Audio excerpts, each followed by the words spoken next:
Totally. My friend Tara Pilling, actually, I think she's a neighbor of yours, or when you were in town, and she says to say hi. Who, sorry? Tara Pilling. I don't know Oh, if that. Tara. Oh, yeah, yeah, yeah. And she was like a customer of mine at the farmer's market forever. Yeah, yeah. Right on. Yeah, she's a Hey, dear friend of Curtis, where mine. exactly are you now?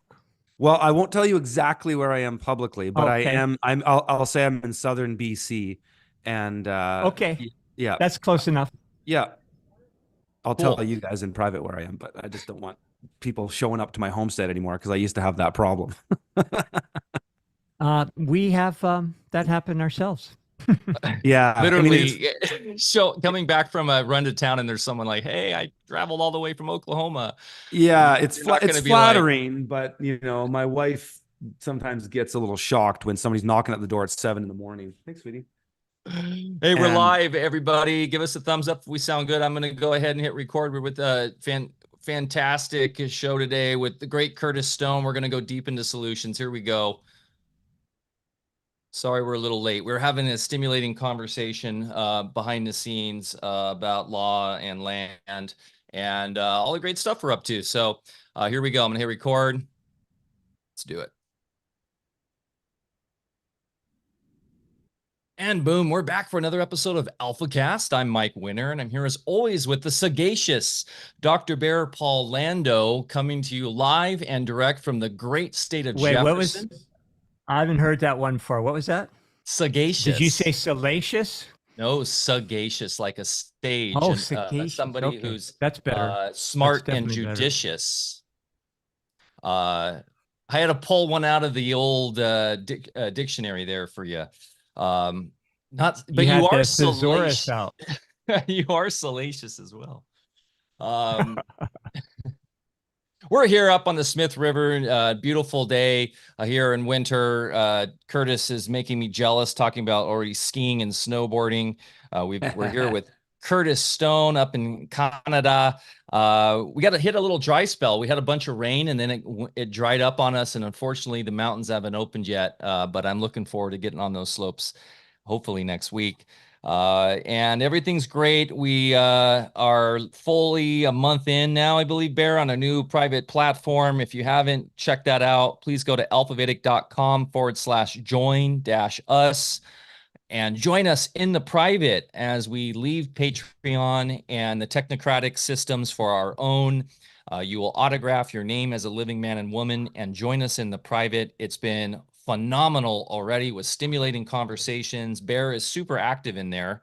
So if you want to get in line with us on ideas of sovereignty, law, spirituality, spirit science, decentralization, health and wellness, fitness, we've had really good conversations around all of those areas and more, plus just really fun things in there, fun movies and films we like and books we like. And it's been great. So join us on alfavedic.com. Also, if you go to alfavedic.com/Anarchapulco, you can get your tickets for Anarchapulco. I'll be there with a number of our wonderful friends, Andrew Kaufman and Alex Zek and the Bigglesons are going to be there, Bear. Or at least I believe both of them are going to be there. If not, Adam will be there for sure. Topher Gardner. I mean, it really is an Alfa Vedic lineup this year, music and sky lineup at Anarchapulco. So that's going to be fun to be there in person.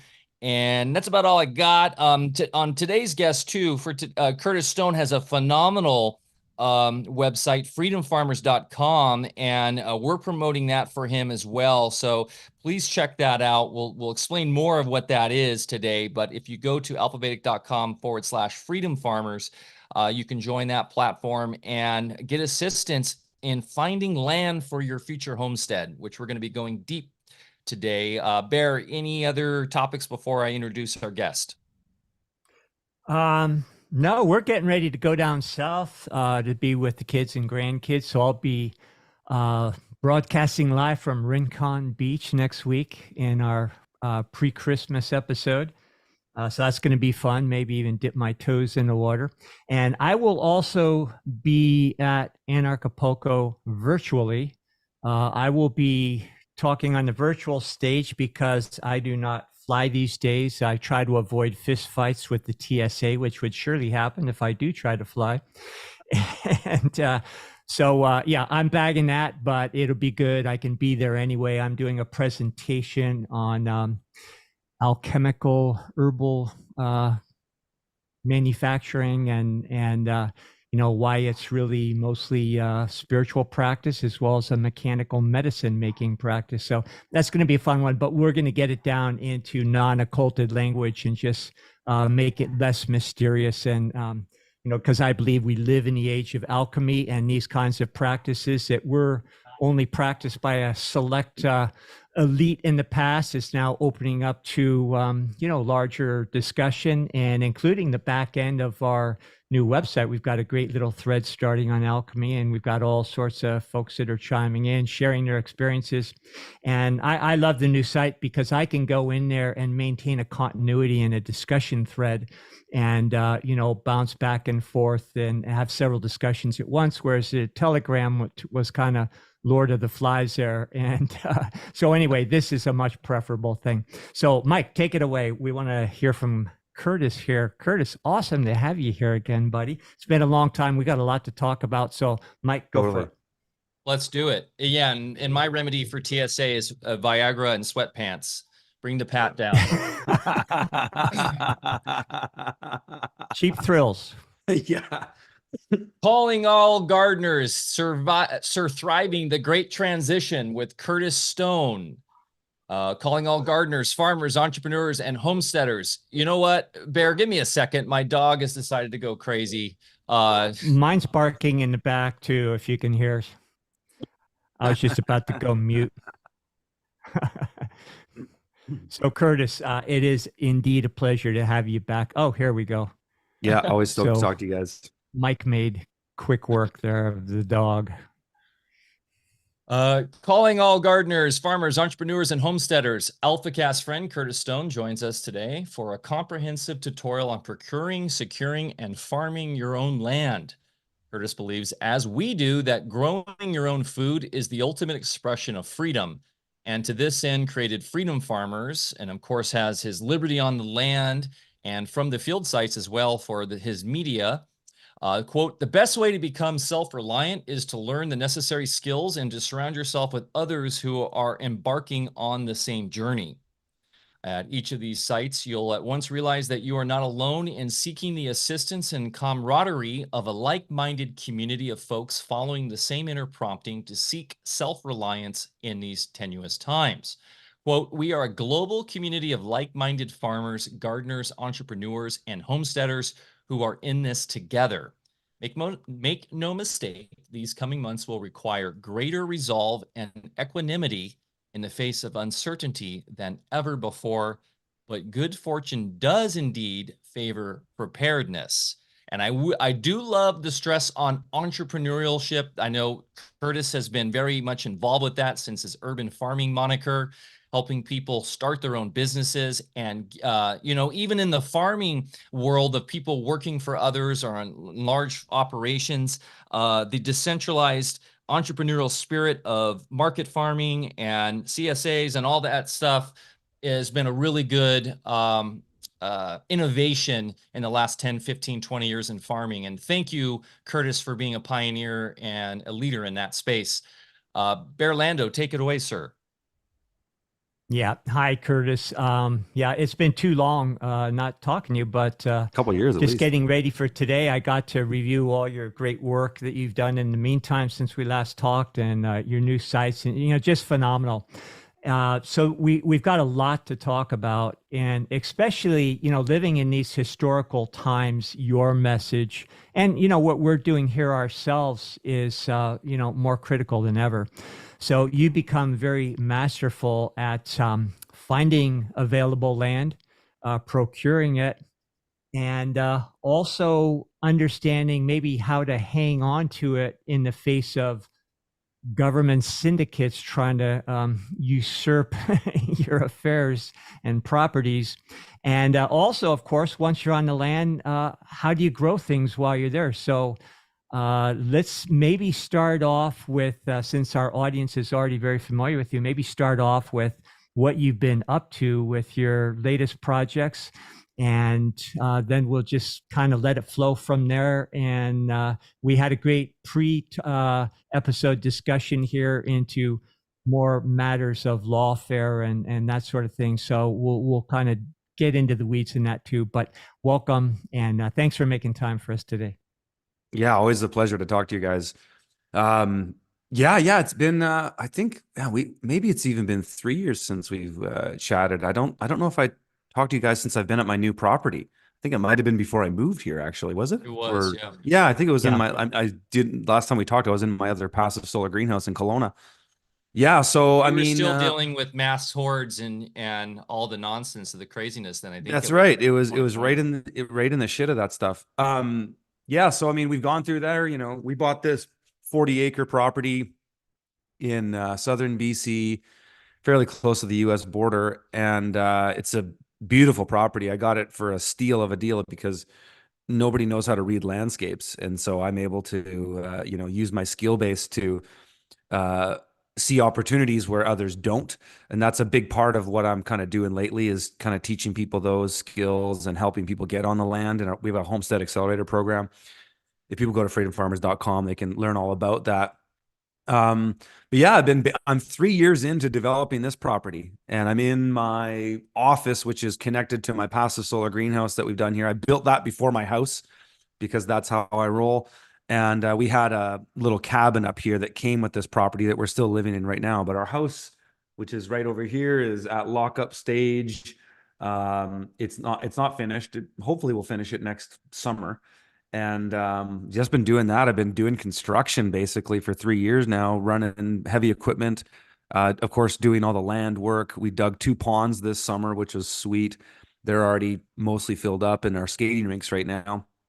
And yeah, I've just been doing that, and I've had the fortune of being in a position where I can just kind of work on my land and not really have to work in my business very much, which has been a blessing. I brought in a new team a couple years ago now when we launched Freedom Farmers, and I really stepped back. I mean, I still create content. People see that if you follow me on YouTube or Twitter. You'll see that. And so nothing's changed in that regard, but I'm not really in the business anymore. Even most of the courses we have aren't me. We have over 20 courses. I've done 3 of them. And so I'm still involved in that. I help find bona fide experts in specific fields and then make those connections just, from my travel and my network. So the United States has been helpful in that regard. But yeah, I don't have to do any of that. But I'm doing a little bit more work these days. I'm consulting over the winter. I'm planning a bunch of events this summer here on this homestead, which will be sweet. Hope to be coming down to the US again in a couple different times in the summer season. And yeah, I've just been kind of busy doing this. Right now, as winter settles, it's nice. I've shut down the construction for the winter. I just want to take a break from it, and now we're in ski season, which is sweet. So our property is fairly large, so we actually ski on our own property. We right out of the door of our cabin, we put the skis on and we just go, and we can go up the mountain, we can go on the ridge, we can go down. I can just not plow the driveway for a couple days and let the snow accumulate. We can shred down the driveway. It's pretty fun. So that's kind of what I've been up to lately. So are you talking about cross-country skiing, it sounds like? Yeah, well, actually specifically hawk skiing. You know what hawk skis are?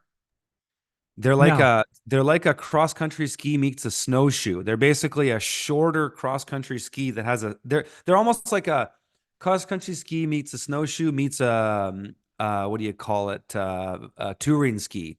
There's a skin built in on about 18 inches underneath your foot. And so the ski's bent. And the skin just, you can ski down, but then you can just walk uphill. And so we do. Interesting. Yeah, they're great, especially for more rugged terrain. Cross country skis, you really need to have a groomed trail. You can't really go off the beaten path. But with hawk skis, you can. You could just go up a mountain and then just ski down. So Nice. that's kind of what we do. Cool. It's a lot of fun, and we Deb snowboard too. and, My wife and I snowboard. Deb and I have done a lot of skate skiing, if you've ever done that. But you Yeah. know, the problem is you are limited by groomed trails. But it's an need totally amazing groomed. workout. And, you full get to the on. point where you can ski uphill just as good as coming down. But I Yes. still favor downhill. I always had the need for speed, with Me surfing or too. skiing or something. But Yeah, me too. And that's where I yeah. snowboard for that stuff. Mhm. I like the hawk skis for just touring around and going on an adventure. We Yeah. pull our kids on in a little sled, and then but they're gonna get on the skis this year too, so I don't have to schlep them around anymore. I'm But trying yeah, to I know Nice. find I like this. snowboarding. I'm trying to find this really cool Canadian YouTube influencer. God, what is his name? It's he and his dog, and he just hikes into these back mountains of Canada, and he's got this really cool snowboard that splits Yeah, and split board.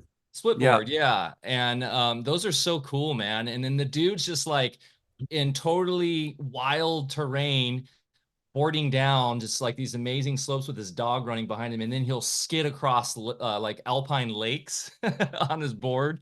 So he's that's like literally amazing. going across the water. So he's like snow surfing. Yeah, Yeah, that's like the stuff I watch in my free time, fantasizing about the right. like the wilds of Canada. Yeah, Um, that's So, awesome, bro. so Curtis, we mentioned entrepreneurship, and that's something that we've really talked about a lot here, and it's something I think that a lot of permaculturists don't really consider as I know. a way to finance yourself and also close the entire permaculture loop. And Yes. why wouldn't you, after going to all the bother of creating a farm and all the things that we've done here, what you've done on your end, have a way to monetize what you're doing? And again, it keeps the whole thing going. Sorry, I got a dog in my our episode's really going to the dogs here. Mike's having dog I got issues. episodes going on too. I got my dog going crazy and my kids are going crazy in my greenhouse here. I don't know if you can hear it. Hopefully Good. not. So we're all in the same boat. Yeah, we're Yeah. all on So the same maybe page talk a today. little bit about the having a business arm, because you've been very adept at that, and like yourself, the business can get pretty busy. So but then again, that offers employment opportunities and other things for other folks that want to live out in the boonies in a similar lifestyle. So it's Yeah. really a win-win sort of thing. So. Yeah, finding the ability to juggle all those things, does require a team after a while, though. It does. And that's kind of been, yeah, my journey. I started just bootstrapping everything, figuring things out as I went. Didn't know anything about developing websites, didn't know much. Had a kind of broad skill set though, kind of coming from, being a Canadian tree planter slash musician. I spent a lot of time in Montreal gigging, composing and producing music, and was always kind of the band leader. And I would just kind of figure things out. I've always been that kind of guy. And then when I got into farming, I kind of had to figure out things a lot more. And I took farming as far as it could go for me in the context of urban farming. Urban farming is a great way to get into farming because you can just start with land you don't own. My book is is a template for that. But it runs into limitations at a certain scale. And so I think I took that farming enterprise as far as it could have gone. And if I would have wanted it to go any bigger, and I did plan on doing it bigger before I kind of moved out here and did all this thing. But that usually involves getting land and having one location, because the multi-locational thing runs into its limits. And so did that, kept growing it, and then just kind of fell into this thing of being a content creator. It wasn't my ambition at all when I started, but I kind of, as a musician and a performer, composer, I kind of felt compelled to do it. I've been not shy on camera or not shy to talk to audiences and things like that because of my musical performance background. And so that kind of lent itself into it. And then, kind of where I am today is this big kind of shit mix of all these things I've done in the past, but that led to coming here. And then, building out a team is that, if you want to have a business that scales, you need a team. You can only do so much yourself. Having said that, there are some great examples of content creators that have really taken it to the max as far as what they can do themselves. But you get to a point. I mean, I'm at a point now. I'm in my mid 40s, and I'm kind of going, how much do I want to keep doing myself? and how much do I want it to be about just me? And I don't want to keep doing it all myself, and I haven't for a number of years. I've been kind of had a team since 2019, really. But even on the content side, sometimes I just go, sometimes I'd kind of just like to disappear. And the work that I've been doing lately has actually been still creating content, but it has been kind of rewarding in that way, because of, the big thing that we're really motivated at Freedom Farmers to do now is get people on the land, step one, and then give them and show them the skills they need to start any kind of enterprise that revolves around regenerative or small scale farming. And so that's just been super rewarding for me, because my kind of day job, well, it's not my day job. I do this once a week, and I'll be doing this right after we get off our call here, is I review properties in the United States. So I've kind of created this framework on how you can assess land based on the 11 scales of permanence, which come from P.A. Yeoman, who is the kind of founder of a lot of the base principles that came into permaculture that Bill Mollison used. And we look at climate, geography, water, access and circulation, socioeconomics, all the way down to aesthetics and experience. There's 11 of these things. I've basically trained my team to go out and find real estate listings for homesteads we try to do minimum 10 acres, but the odd time we'll find stuff that's smaller that might be a neat opportunity. They do a batch list, and they go and use my model. And we haven't automated this yet, but we've made it as simple as we can for one or two guys to do it. They go and basically find 200 listings or so that look like somewhat reasonable candidates. And then those get filtered down to about 50. And then my second guy, who's more trained than the other guys, he narrows that down to about 10 to 15. Then I take it, and I might even narrow it down from there, but usually don't have to narrow it down for much. But then I do a review of all these things. We get it in Google Earth. We totally do this evaluation. So now we have this great mapping software inside of freedomfarmers.com, where we list premium, what we call A-rated homestead properties mostly in the United States. Some are in Canada, some are international, but mostly in the US. And we show people, you go on our list, everything that's on that map, and there's probably actively 100 or so around there, because they get sold and then we have to take them down. But we're showing people like these are premium homesteads. And now I'm just so excited about the program, because we're moving people on the land faster than nothing's like this has existed before, because you have to at best, you learn these skills yourself, and then you got to spend the time to look for them, or you find a really good realtor who understands land and farms. And those aren't really that easy to find either, especially for people in the US who are looking at other states and are looking to relocate. And so now you go on our map, and every single property on there has food, water, energy, shelter, and the capacity for those things at varying degrees. But you can basically guarantee that any of our listings you're going to go in there, and that homestead's just going to be a banger. Like, it's going to just work. And we save people so much time. And so that's kind of what I've been doing a lot lately as a content creator. It's kind of where my entrepreneurial endeavors have led me. Yeah. And I really enjoy doing it. I really like helping people. I'd like to say that's an amazing service. We have had several off-grid experiences and developed farms in the past. Our last one, which was about 8 years ago, before we found this one, we were working the farm, but we were also understanding with our experience what we needed to move on, because we were looking for a place with more land and better attributes.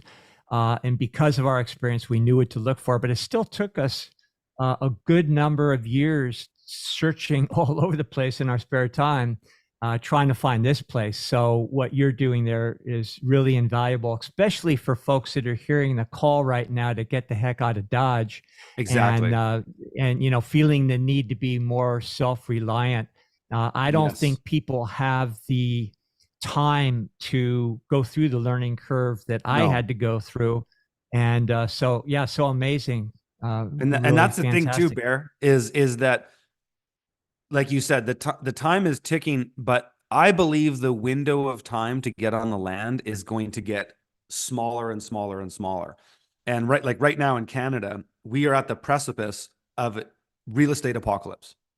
And it's because the interest rates in 2019 through 2021, we're at record lows, 40-year cycle. You look at the interest rate cycle and it's like this. It's a big skateboard ramp.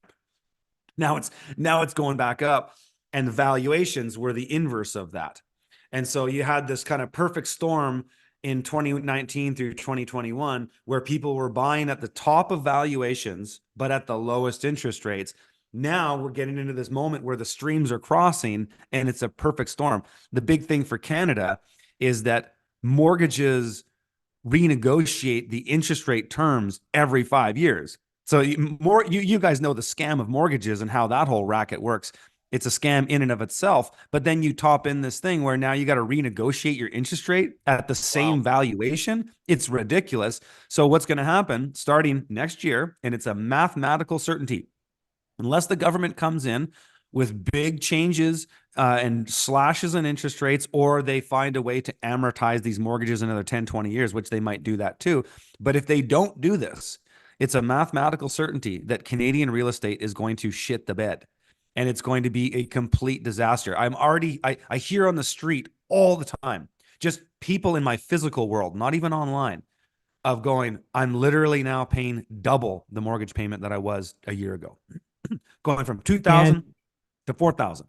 People can't afford this. When you look at the price of it with inflation, the price of everything, it's a perfect storm. And so I think we might be kind of at the precipice of this sort of Lehman Brothers moment that we saw in 2008, because even big American firms are invested in Canadian real estate. Canadian real estate has been a safe house for a lot of investment around the world internationally. And I think when this really starts to go, and it all fits in with the whole you'll own nothing and be happy, right? So this window of time to get on the land is getting, it's a quickening, if you will. And so I think our service actually is going to help people more than ever once that really starts to happen. I'm trying to tell people now, take advantage of it now. You can sign up to our program for $49 a month. And we used to charge $300 a month for just the Homestead Accelerator service. Now we charge $49 a month for everything we have, all of our courses, everything. And so the value is insane. I'm telling people, not because I'm trying to sell you something, but that the service is so valuable that if you start looking at these things now and learning and watching my review videos of property, you're gonna get a fairly fast education that when the time comes, because we're gonna go into devaluation quickly. It's gonna be deflation for a short period of time in Canada as real estate prices just plummet because nobody can afford to renew, people are foreclosing, and nobody can afford to buy. Prices have to go down. So we're gonna have this 2-3 year period where there's cheap prices, but your biggest competition for those houses is going to be BlackRock. And they tell us, these cronies tell us that that's what they want to do. And of course, the real agenda behind the scenes, it's a land grab. Here in the States, as here in the southern colonies, we'll call ourselves, as well as Canada. In Northern California, if you try to buy rural property, and especially out in places like where we live, they do not give you fire insurance anymore. They stopped insuring people. And at the same time, if you try to get a loan on a piece of property, you can't get a loan without fire insurance. So in between just trying to torch us out every summer and then discourage buyers that don't have the cash to just come in and buy things outright, it's a real tenuous situation. And of course, simultaneously now they're signing over in the States here all the federal lands that used to be state parks where we used to hunt and fish and go camping. Those are all becoming privatized. So it's absolutely getting rid of the folks, putting them in stack and pack. So again, what you're doing is such an amazing service. And I would just admonish anybody this, you should have started doing this yesterday. So get on with Curtis there and don't wait. There's no more time to wait. Yeah, my brother-in-law who so I just I've said this publicly, but liquidated all my crypto in this last year.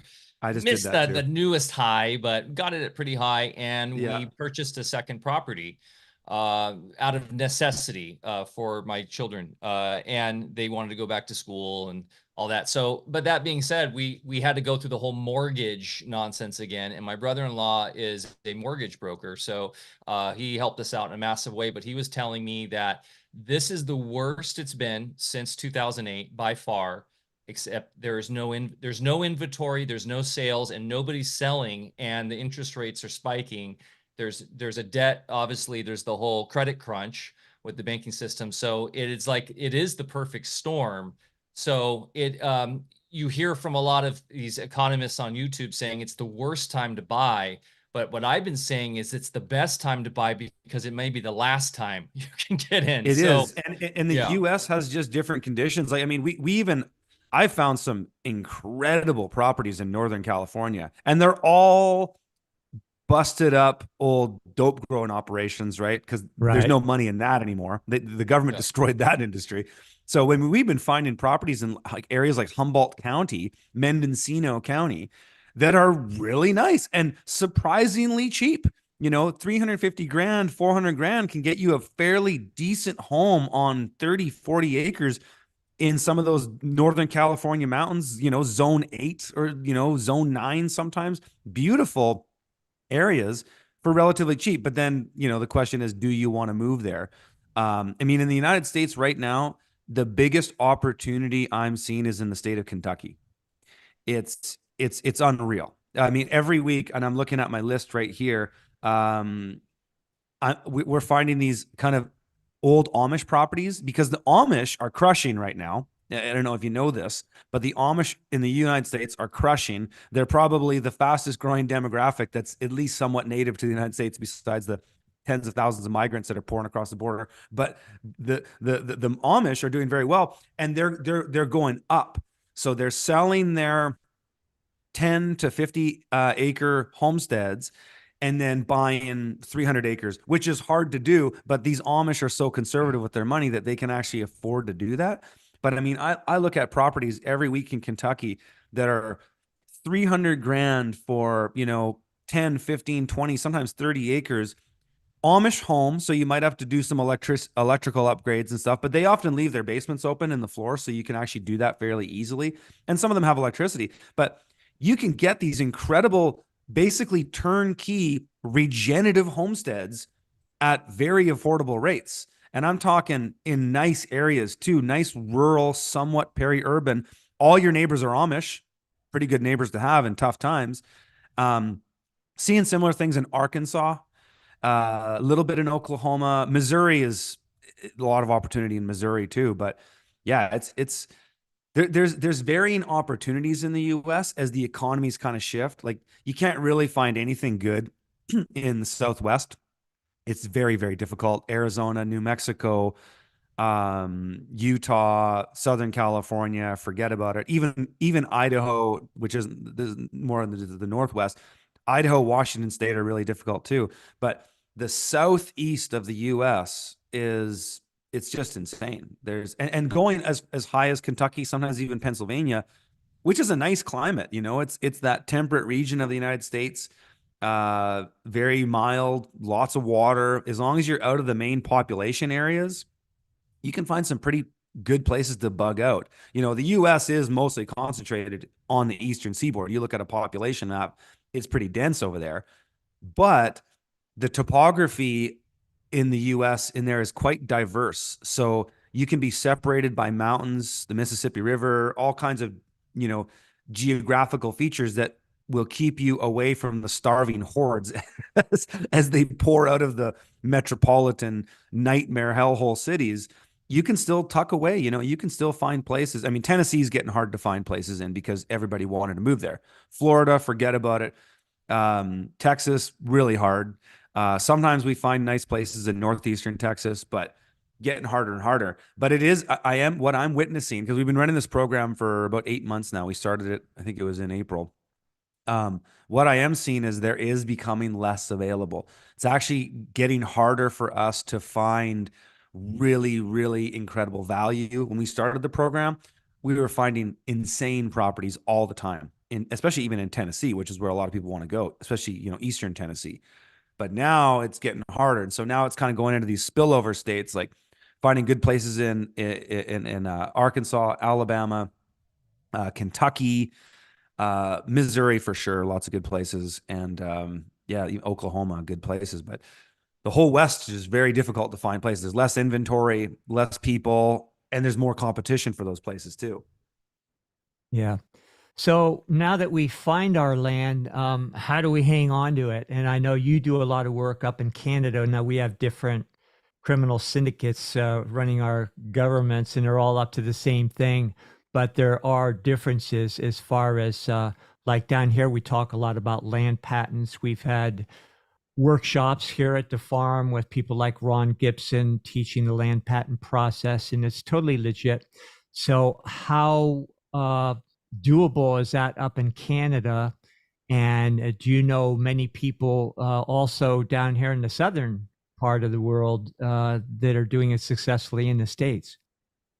Yeah, I do. I do in the States. I mean, your guys' when it comes to law, it's very different in the United States because in the US, as you know, you have this sort of dual system. You've got the de facto United States in DC, and then you got the constitutional states that have always existed and never stopped to exist, but most people don't know they exist. And so there's a whole batch of remedies that you could speak to more about that than I. But in Canada, all we have is a de facto corporation. That's all we have. We have Canada Inc., which is registered on Pennsylvania Avenue in Washington, D.C. And we have this fully bona fide commercial system. That's all we really have. So land patents, I mean, I get people emailing me and comments on YouTube videos all the time. Oh, Curtis, you got to know about land patents. It's like, dude, been down that rabbit hole 10 years ago. Nobody I know in Canada is doing it. And everybody who says they are, they say, oh, I got a letter to the Attorney General and it's coming back. And they always got these stories of, oh, it's in the process. And never seen a bona fide one. You can get your land patent. I have mine. I got it, but it doesn't do anything for you. And so really what it comes down to up here is the thing that I tell people is, you know, as far as I'm willing to talk about publicly, is that in the commercial system, if you just accept that it's commerce, commerce needs consent.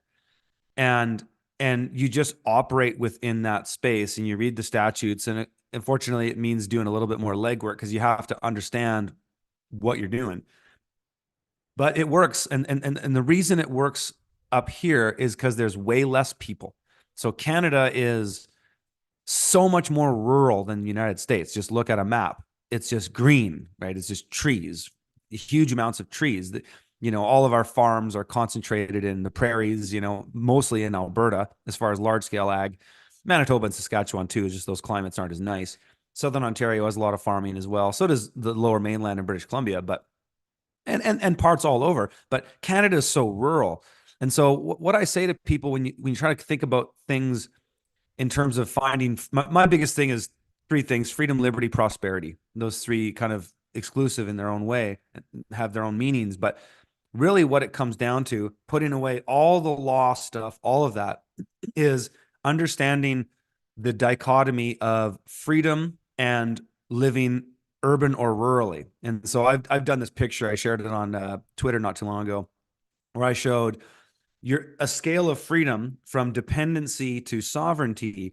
You can take that idea and put it on a map of urban development to rural areas and everything in between. So you have urban, suburban, peri-urban, rural, right? So everybody know what urban is: concrete jungle, big city, high concentrations of people. It's where the highest concentration of bureaucrats exist. It's where the state, for the most part, exists. It's the Death Star, if you will. Then you get into suburban, where you have still fairly higher concentrations of people, but more space, suburban homes. We all know what that looks like. Peri-urban is farmland, is essentially the areas where there's industry, but there's a lot more space. You get larger tracts of land. And then you get rural, which is where it's trees and not a lot of farms, though you can farm rurally. I'm doing that just fine. But what you find is that the state has so much less incentive economically to manage the rural areas. And so, you know, you look at Agenda 21, talk about the rewilding project, all that kind of stuff. It all kind of ties into this, in that if you want to be free, the best way that'll solve 90% of your problems is just get into the country. And so when it comes to how do you manage the state when they send you a letter saying XYZ, all those are all complicated and nuanced questions. We could go into those a bit too. But for the most part, most people's problems are solved by just getting rurally. And this is different in Canada than it is the United States, in the sense that Canada has 10 times less people, and probably even less now, because the state of migration here is just nowhere near what it is in the United States. And so the state as we know it really only manages everything up to peri-urban. They barely touch rural. In fact, there's some interesting globalist policies being implemented right now, even in my area, that are incentivizing people out of the city. As you said, they want you hacked, tracked, stacked, and packed, right? And so what they're doing out here all ties into Agenda 21. They're doing this right now. I've met people on the ground that are engaged in this. They're pulling culverts out of forestry service roads. Why would you do that? It's sabotage. It's essentially self-sabotage to dismantle the infrastructure of your country. But there's contractors all over BC right now, all over, in all the counties and regions, that are actively pulling culverts out. You'll see these guys. Are they justifying that as like a green initiative? You know what? I haven't seen an official policy from them as to why that is, but I think that's probably what it is. But they're doing it. And a guy I know met a contractor. That's his job in the area that I'm in right now. He's out with a kind of a roadworthy backhoe, you know, with a front loader on the front, backhoe on the back, and he's driving up forestry service roads and pulling out the culverts. It's crazy. Why would you do that? They're also doing things like they're just decreasing services to the rural areas. And so, I mean, I've been telling people this for years, that if you want to live in the rural area, it's freedom and responsibility, right? So yeah, you want freedom, you can have the freedom, and they'll leave you alone for the most part, as long as you're not pissing people off or playing a political game. If you want to go silently, which is to use the law, that's my strategy, because there's politics, there's administrative, and there's law, and there are three different things. The state exists in those three different ways. So I don't play a political game. I don't play an administrative game. I play a legal game. I go right in the law, which ties into the administrative in a way. But they seem to up here just kind of let you go if you go silently and don't wake up too many sheep. And so this is where, you know, you guys have these conversations of in the private and all that stuff's important. And it's the same up here. But yeah, so basically, you know, in a nutshell, if you want to live rurally and you want to be free, you have to be prepared to be off grid. And you got to have the four nexuses of human survival: food, water, energy, shelter. You got to have those things. And how much of those things you need to set up on your homestead will vary on the context of what's already there on your land. And so that's one thing that I do in my homestead reviews every week, is I look at those four things and go, okay, what do we need to get those things? So this homestead, we're going to put this as a B+ homestead, because you need to put this many resources into access. You know, it doesn't have a good driveway. You're probably going to need to upgrade the power system, so on and so forth. And then we grade these things based on how much resources you want to put into it. And so, yeah, if you want to be off grid and out of the way and left alone, you just got to be prepared to own it, because they're even decreasing the services like managing snow on the roads here. They're getting lazier and lazier. And they just have these crappy fly-by-night contractors that take these government contracts and just do a terrible job at managing it. And so it's the same thing down here. It's snowing right now again, which I'm stoked about, big flakes, but it'll sometimes take them a week to plow the road, my access road, to get to my property. I sometimes just go down there with my skid steer and I do it. It only costs me a couple bucks in diesel, and my neighbors are very appreciative. But that's the kind of world that we're going into if you want to be in the country. And the benefit is, if you live like that and tap into your own resourcefulness, then when it does hit the fan, then you know how to think on your feet. Another good attribute of living in rural areas, we're kind of, I don't know if we call ourselves rural or wilderness, but we're out there. And it takes a while just to get into the closest small town. But where the small town is, you have the county seat, here Del Norte, which is the northernmost county in California. And the benefit in a small town bureaucracy is you actually find real people. And any kind of legal process is all about enforcement. You can have the greatest understanding, the greatest paperwork and all that kind of thing. But if you don't know how to enforce it, or if you're dealing with rogue administrators, it can become a little difficult. So when we do have to conduct some occasional business at the county courthouse, we go in, we talk to real people, and even the folks that are doing those county jobs all agree that everything's corrupt and screwed up, and it's not like it used to be, and they're more likely just to stamp something, allow you to help yourself to county records, or to support you in whatever you're trying to do. If you just move a little bit south of where we're at, which would take you into Humboldt County that you already mentioned, now that's become just sort of a satellite of the Bay Area, even though it's way north. And you go into that bureaucracy, and there's a bunch of creeps in there that give you a hard time every time you try to do anything. So living rural, you're going to find more kindred spirits. And also when you come up into Northern California, or to where we're at, you're actually going to find larger swaths of untouched wilderness than probably anywhere else in the country. Now, I don't want to encourage people to move up here, and there's not many places, that are developed to move into in the first place. On the other hand, Northern California, especially with all the pot growers vacating just a little south here, there are some good properties and everything. And also that develop some infrastructures in order to water their crops and all sorts of things that you can take advantage of. So you also have more voluntarism mindset in not only on the sort of anarchistic perspective, but in truly being voluntary. And like, for instance, I'm a firefighter. I volunteer as a firefighter. You don't have professional firefighters here. So you have people that are in the actual community that will show up on a 911 call. You may even know that have your back. It's way more personalized, right? Your neighbors way more work with each other. You know each other, or at least you know of that person and what they have. So if you have children, especially and you're raising a family, it's far safer in that perspective. In that, we moved here from Los Angeles in 2016, so I might raise my kids, allow them to ride their bikes around town and not have to worry about them being potentially abducted by, or, God knows what, like you'd have in the city, because everybody knows that's Winter's kids right there. What are they up to?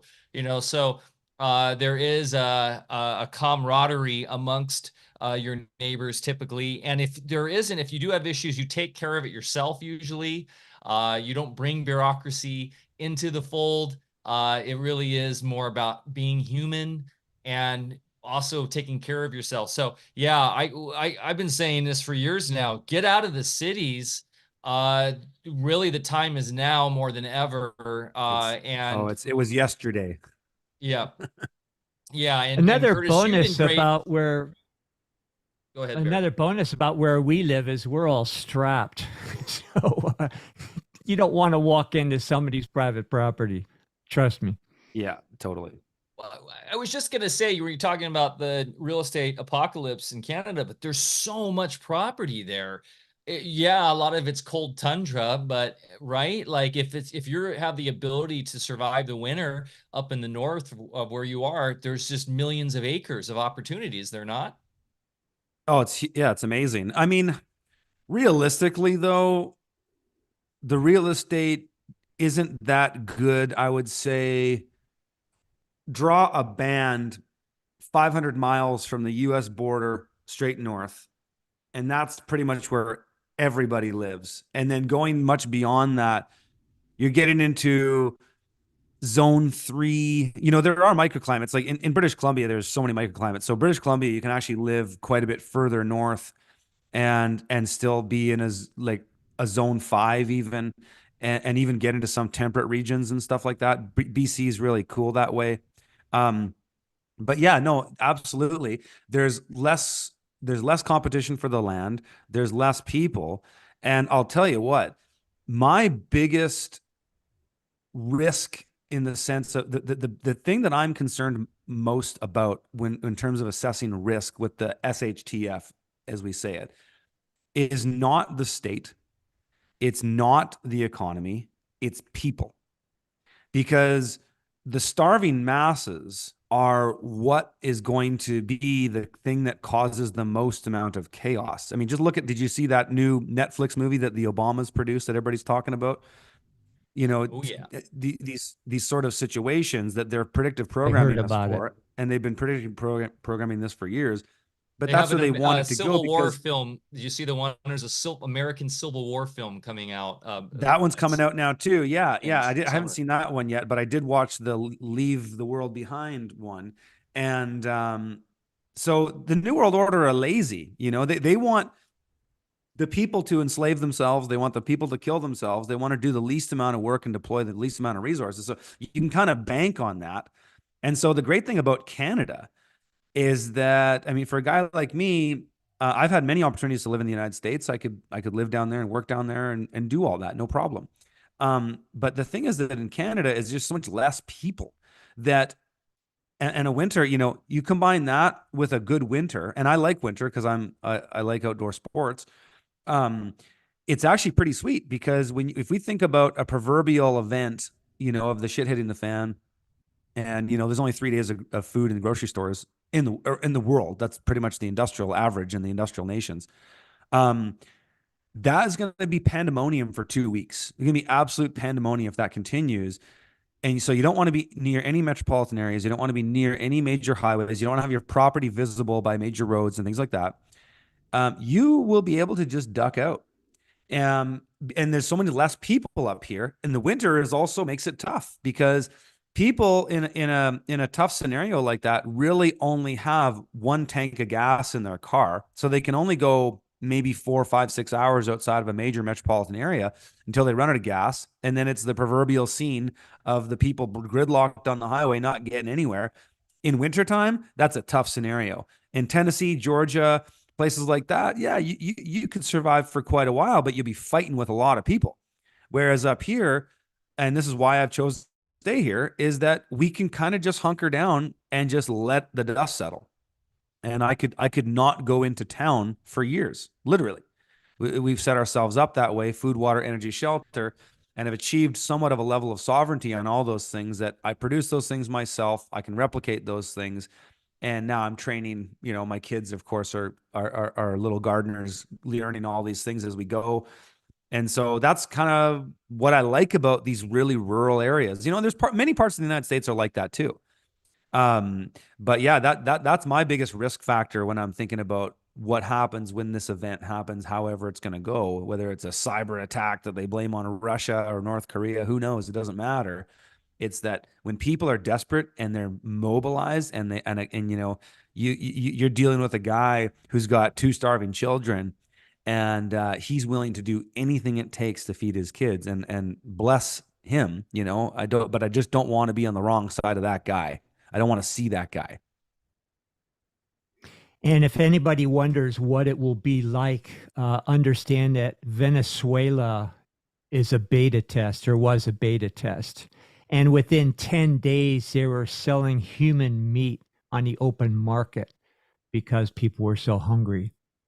And if you don't think that's not going to happen in, I don't want to be a buzzkill here, but that's absolutely going to happen in all the major cities that are already gone.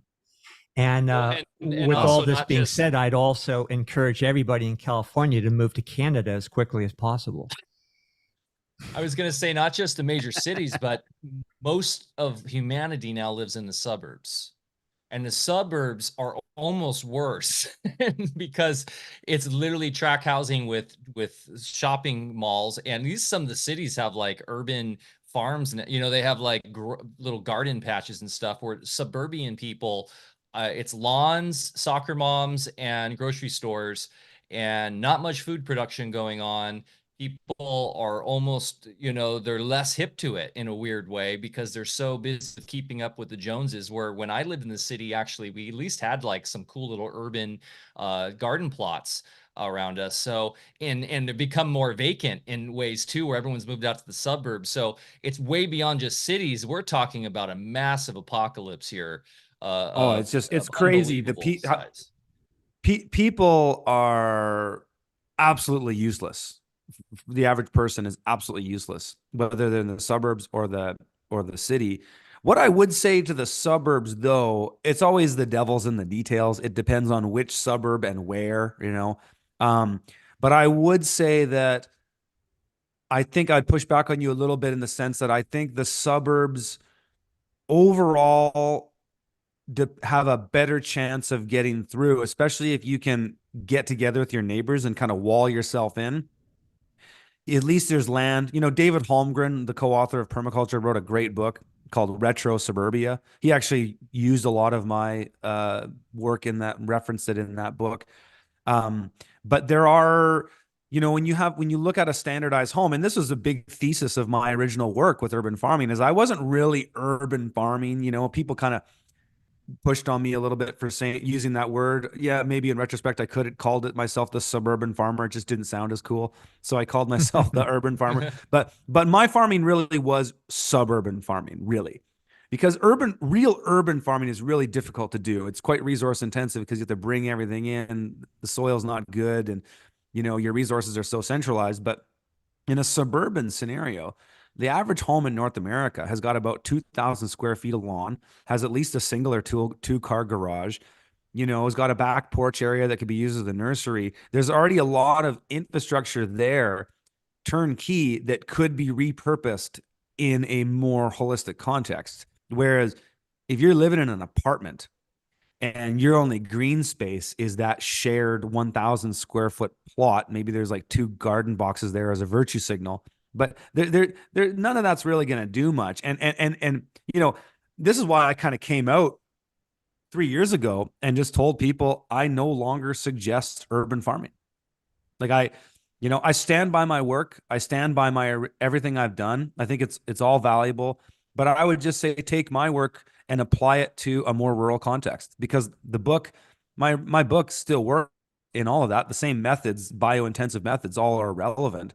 But I just don't believe in this day and age you can do it in the city the same way. Not to say that there aren't successful urban farms. There are. There's no question about it. But the mentality of the average individual, especially post-COVID, is just not there. That when we go into a period of energy decline and scarce resources, the fear and the paranoia of these, you know, hate to use the term libtards, but it's kind of appropriate, is just not there. There's nothing in the structure of society that set up a resilience.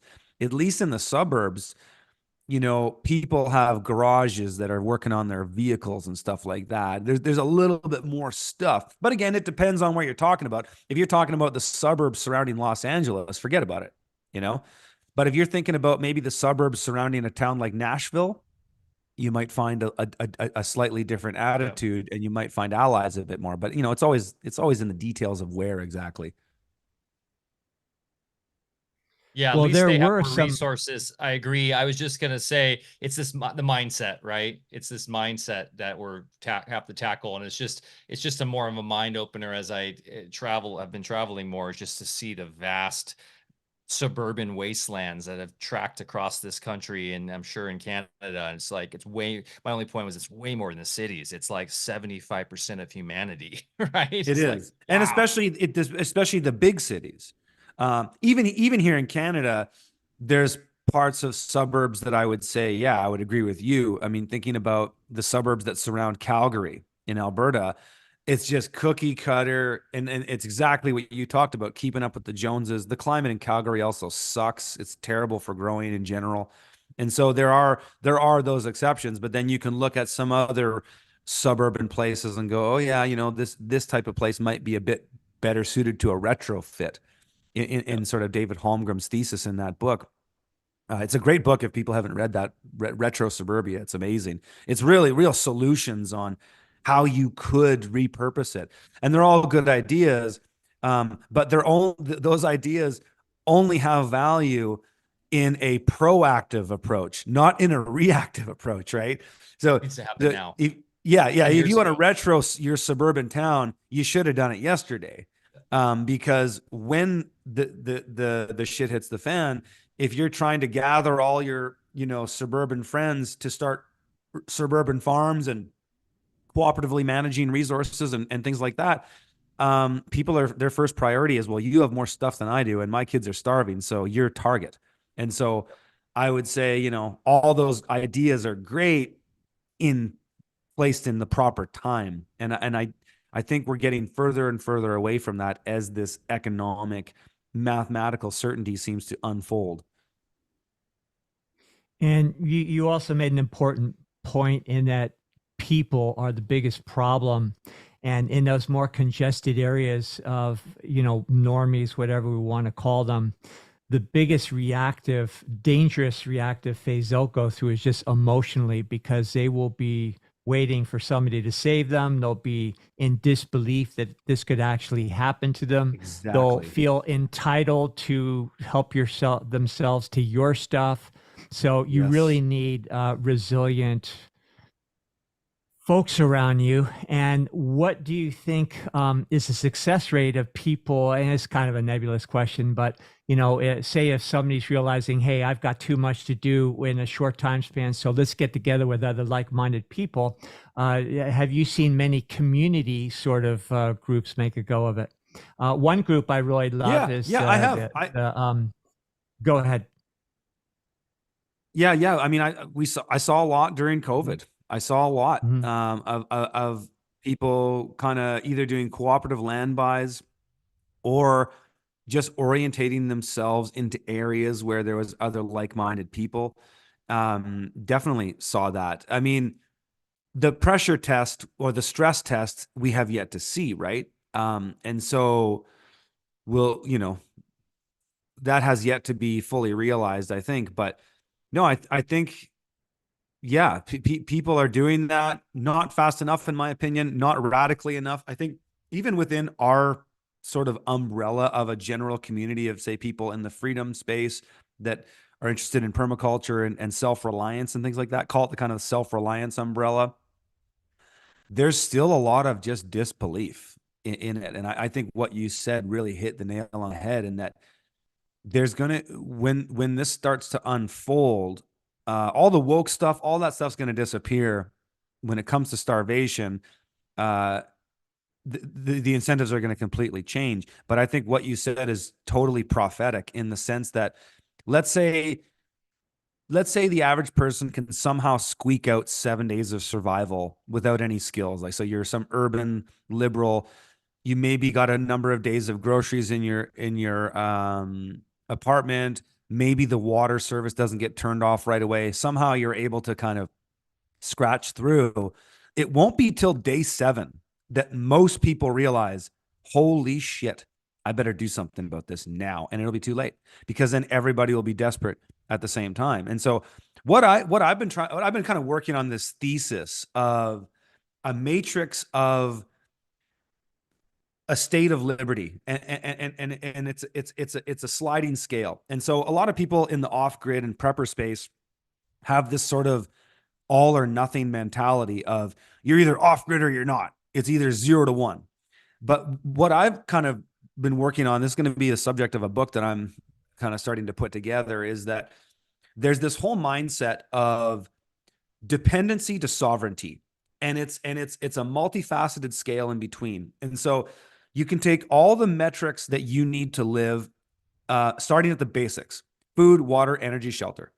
Then you can start to add other things in there. And the 8 forms of capital, sure you guys are familiar with the idea of the 8 forms of capital, you know, social capital, financial capital, resource capital, biological capital, so on and so forth, go down the line, cultural capital, all these things. You can kind of add those into this matrix. And so you can imagine a spreadsheet where you've got all these things starting at the highest priority of what you need to live: food, water, energy, shelter, education, blah, blah, blah, going down. Then you add on the other columns a state of dependency to a state of sovereignty. And how it looks is that there's 5 stages. The state of dependency is for food, water, energy, shelter. You're living in an apartment. You turn on the water, it works. You turn on the lights, they work. You go to the grocery store every second day. The stuff's there, no problem. You're completely dependent. And if anything changes in there, you're pretty much hooped.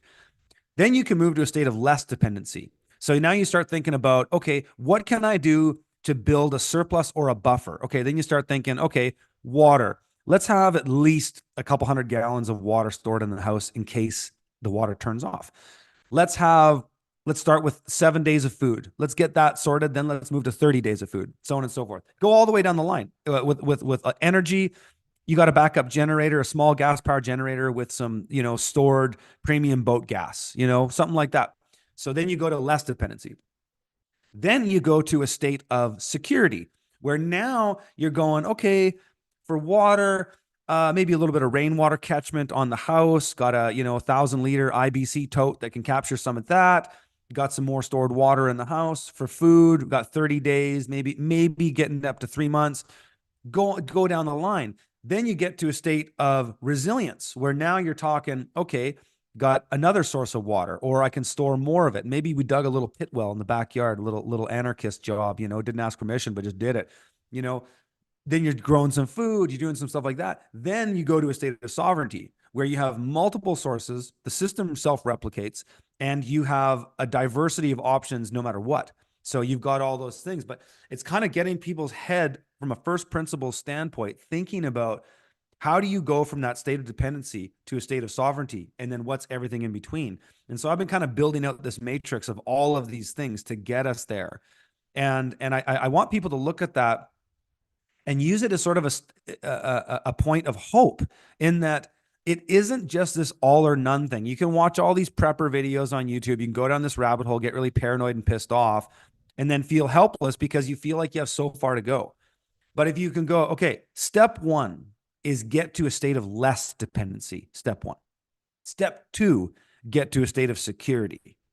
Step three, get to a state of resilience. And then step four, getting to a state of sovereignty. And so, where I'm at on my homestead right now, I'm still not exactly where I want to be. I got a long ways to go. It's always an endless process, as you know, Bear. But it's, for water, for example, we're now at a state of sovereignty here, in that we have multiple sources. I can collect 10,000 liters of rain a day if it's raining off all the roofs of my buildings. I have all that funneled into a central source. I can pump that in any direction. I can put it in my ponds. I can put it in my cisterns 100 feet above those. I can pump it into the house. I've got a pit well that captures snow melt that I can pump water out, and it also captures rain. I've got a drilled well that's 300 feet down. I can pump water from that year round. Doesn't matter if it's, winter, summer, doesn't matter. It's a non-seasonal well. It's in a deep aquifer. I can get water out of that all the time. So now I have kind of 3 sources of water. And so I've got this flexibility that even if there's an EMP and the lights go out, I can still get water no matter what, any time of the year. Same with food, same with power, all of these things. And so it's kind of defining this matrix and then looking at your own holistic context, evaluating your resources, addressing weak links first to get those sorted, because those are the things that are going to expose you to risk, then moving upwards and adding all these things as you go. And then you can start to say, hey, you know what? We're making progress and we're moving forward. And yeah, the shit's hitting the fan, but don't be fearful. Don't react. Just be proactive. I'm also hoping that when it does hit the fan, it's going to bring out the best in some people so that we will join forces, put our heads together, and, have more of a chance of thriving together. And I would also add that what you just recounted was brilliant, going through those stages, because it's so real. And I can say from personal experience, it took us many years to go through all those levels as far as decreasing our dependency on anything. But running parallel with that journey is an emotional accommodation. And that's the thing I think that makes it tougher for most people, period, is just getting to that mindset of sovereignty, or even believing that it's doable or that you have the right to do it in the first place. Yeah, totally. And yeah, it's kind of like, as you said, is so much of this is a cultural, social, and even spiritual battle. And a lot of that starts in the zone zero, kind of thinking of the kind of broader permaculture context, this idea that Bill Mollison put forward of zone 1s through 3 on your homestead, but you can even expand that out in either direction. Start at zone 0, which is the body, the mind, the spirit in the home. And if for a family and all that, that's my zone 0. And then my zone 1, the immediate homestead, my zone 2, and that's where I spend 90% of my time. My zone 2, gardens, greenhouses that I don't need to go to every day. My zone 3, orchards, pastures, whatnot. And then zone 4, a guy like Ben Falk, who's done some pretty amazing work in permaculture design, talks about the zone 4, which is the extended area. So even guys like you in Northern California thinking about, you might only have 10 acres, but you're in a pretty rural area and you're backed up to state land that's just vast forest. In a way, that's your land in the sense that you can enjoy it and use it every now and then. You might be able to hunt on it. You might be able to fish on it and trap and harvest mushrooms and things like that. And so all this stuff kind of comes into starting with you. And in order to do all those things, first, you got to sort out your stuff. And so get your health in order, get your mind in order, get your spirit in order, and your body. Because as you said, we're going into this situation where we need to have the mental and spiritual fortitude, and social too. These are all super, super important. The community aspect is massive, but we need to have that fortitude where, in your words, to thrive is you need to go beyond surviving. You have to thrive, because if you're not thriving now, the likelihood of you maintaining that level of sort of peak mindset, all of us are going to go through peaks and valleys in how we exist in this world based on the circumstances around us. But we have to be at a high level of thriving so that when the brunt stuff starts coming at us, we've got that fortitude to take those hits. It's like, imagine I used to play Dungeons and Dragons as a kid, and you got your hit points, and the higher hit points you have, the more hits you can take. And you got to think about it that way, in a sense that we need to get those systems in place on the homestead, the systems in place with our family and our mind and our spirit to be able to withstand what's coming, because it's not going to be easy for any of us. And I think anybody who thinks they're going to be completely impervious to all these things is lying, or just they're delusional. We're all going to feel it. I'm going to feel it. No question about it. But it's how do you get through it, and how do you make sure that when it happens, you're in peak shape and your mind and spirit are intact to be prepared for, like, just look at all the people dying of the injection still. And we haven't even hit the peak of where that's going. I mean, I lost my dad. I lost his wife shortly after from the shot. And it's like the mental fortitude that we're going to need to handle all these things is just going to get more and more extreme. And so the time to be going beyond surviving into thriving is now. Yeah, and go ahead, Mike. You're going to say something. I was just gonna say, there goes the video on YouTube. Oh yeah, I was smiling the same time you were. I'm like, okay, here's another censored. They've been deleting one. No, that's okay. We're always playing the game. Oh right, yeah, talking about the shots. Yeah. You know what? I've said things like that on my live streams, and lately it hasn't been an issue. They've been ruthless taking our videos down lately. Really? I'll say this, like, we've been in collapse. I would say symbolically since 9/11, right? With the collapse of the towers, we've been in collapse. Collapse takes 2 to 3 generations of an empire to fully collapse. Took 500 years for the Roman Empire, right? Exactly. So it's not like, I think stuff will be hitting the fan. It already is everywhere we look. So whether there will be moments of complete and utter chaos for sure, and then it will sort of eddy out and we'll be calm again, and then it will hit. It's not. That's the thing I think we need to remember is, like, the time is now. I've been saying that for years. The time is now, but also you have time to learn. You have time to evolve. You have time to work together and figure this stuff out if you start acting now. And what I love is, like, the Bill Mollison, like, permaculture world, it was very academic, right? It's like, you got to go to school for this and read the design manual, and it's like very dry and hard to do. But we are at a time now where all that stuff doesn't need to be occulted. It doesn't have to go through that rigmarole of academia, because we have the Alfa Vedic platform. We've got your platform. We've got community, right? We've got people to help each other now in terms of figuring out what your assets are and what your skill sets are and what mine are, and how we can combine those two as a community to evolve and get more resilient. So that's one thing that was a turnoff for me with permaculture, was that sort of academic approach, and it was really kind of boring. That was And kind of just, co-opted though. That wasn't yeah, really Mollison's intent. If you read a lot of the early Mollison stuff or listen to his interviews, he is pretty much a bona fide anarchist. I don't think he would call himself that because that wasn't really a term that was loosely or safely used back then.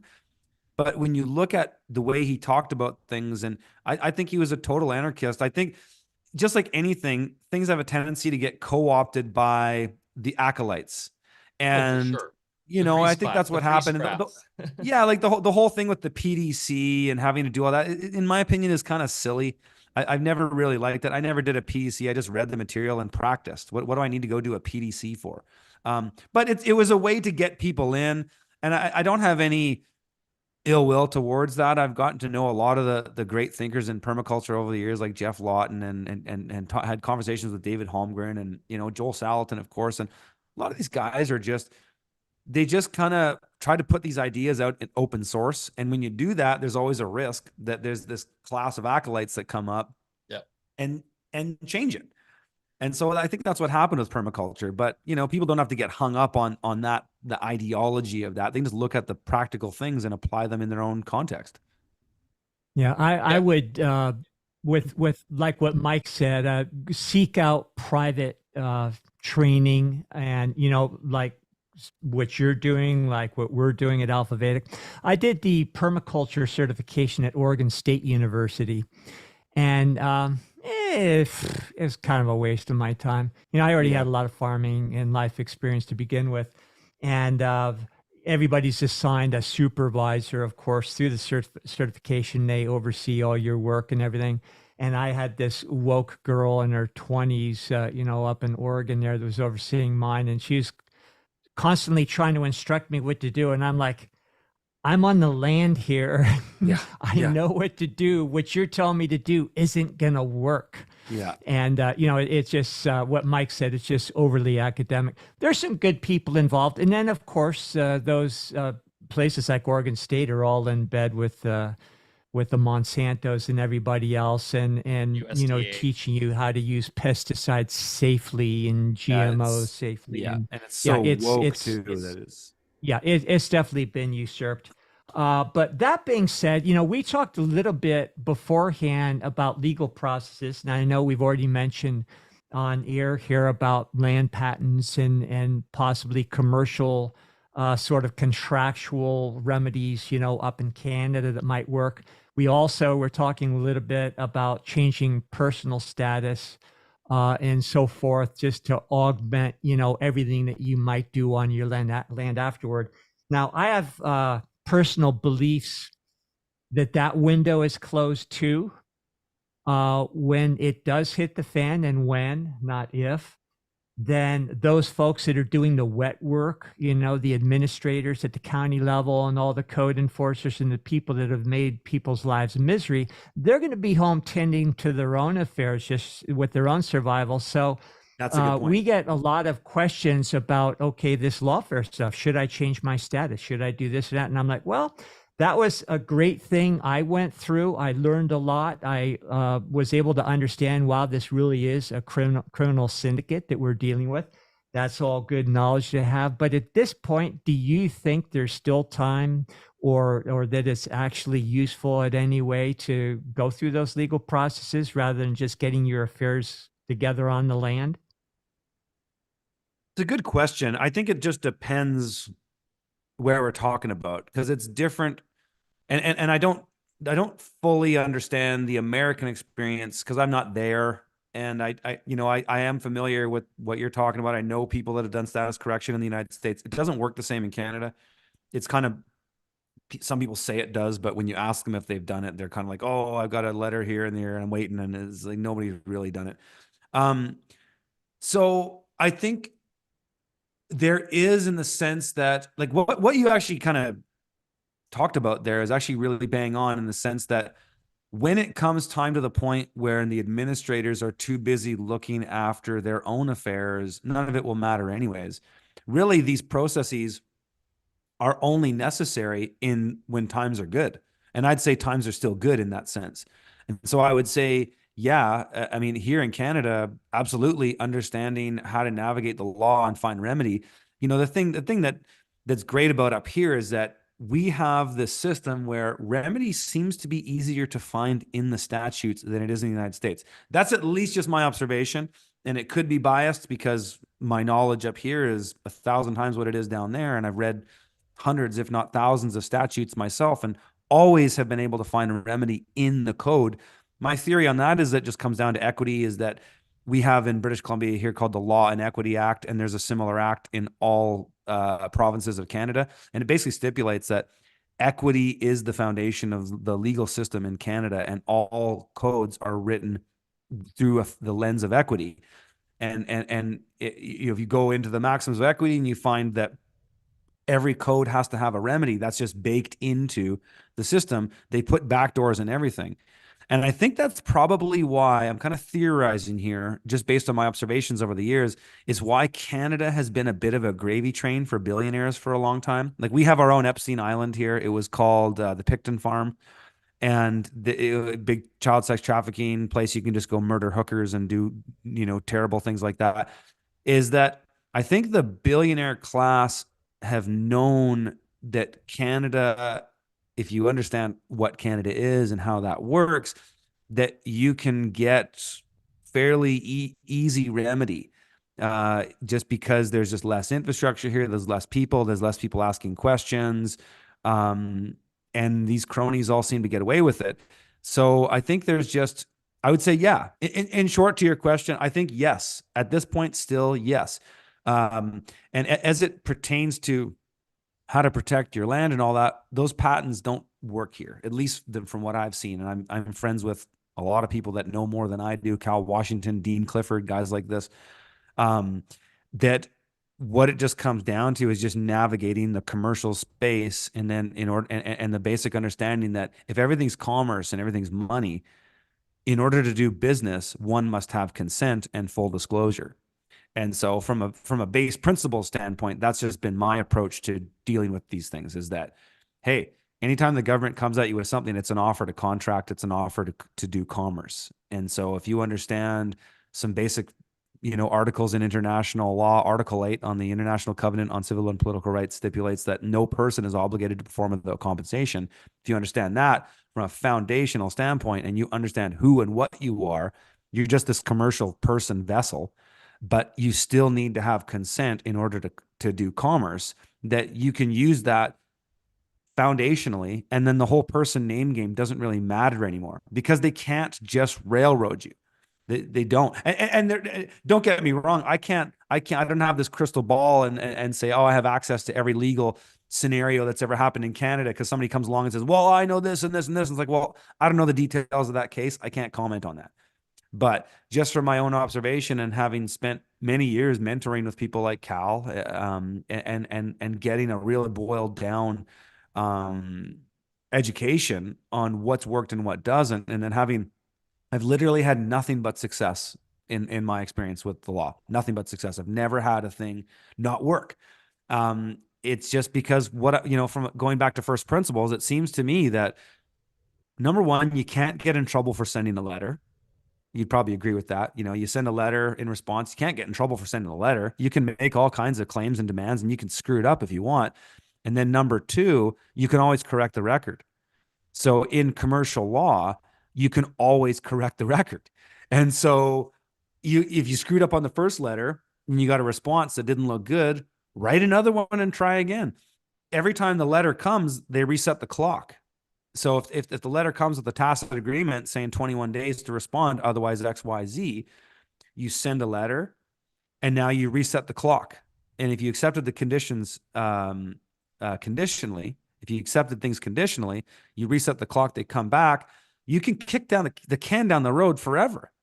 I have a buddy who's been tied up in this brutal civil forfeiture case for over 5 years now, and he still has, and there's some unjust stuff happening here, no question about it. But he literally keeps resetting the clock every time he sets a letter. So if you're scared that they're going to bring the hammer down on you, always respond and just keep resetting the clock. I mean, just look at some of these show trials that are going on, like this BS case with Alex Jones and these show trials in Connecticut and stuff like that. You can just kick the can down the road. Just keep responding, keep in the conversation. Don't let it stress you. And I think this comes back down to this whole idea of being sound in your body and mind and your spirit, that you don't let these things rattle you. Every time I get a letter from the state, I get stoked. I'm like, here's another opportunity to learn. And my learning has really come through getting letters and then having the state disclose things to me that I didn't actually see in the statute. And so I've got letters where they disclose, they recognize a difference between a private and publicly managed corporation because they recognize an SPV, a special purpose vehicle. I don't see that stuff in the statutes. Granted, I haven't gone through the 300 pages of every single code and ordinance. It's impossible to do. But if you understand the foundation and the principles, you know what to look for and where it's most likely going to be. And then you can just adjust your strategy based on the expectation that they have to operate in equity, at least if they're going to operate within the letter of the law, and they have to give you consent and they have to disclose things to you. And so there's no downside to asking questions, because I think fundamentally when it comes to the law, there's no real easy way to do it. I know guys like you are making strides in providing an avenue in the private for people to learn these things, and that's valuable and that's good. But if you really want to understand this stuff, you just have to get your feet wet. You have to just go right into the territorial internal waters, as they say, and just get in there and do it and learn how to defend yourself pro se and do this stuff. And that's the best way to learn, because you can't just learn a bunch of stuff and then not write a letter. You have to engage in the state. And I have a pretty deep spiritual feeling that is telling me, and tell me what you think on this, that they're going to leave us alone when this all comes down if we have our things in order and we're operating equitably and in honor. They're going to leave us alone. It's when you do things like guys like Tommy Robinson do, and you just poke the bear and you try to make this big political statement, that they'll railroad you because they don't want you waking up the sheep. But I feel that God is telling me that all of us can walk away from the New World Order. We just have to walk away silently. And that's where learning these things and knowing what your tools are in the toolkit and using them as best as you can and learning as you go. The two fundamentals that we always taught in our lawfare workshops was, number one, open every piece of mail and answer it promptly. And and yeah, it's a negotiation period. And Yep.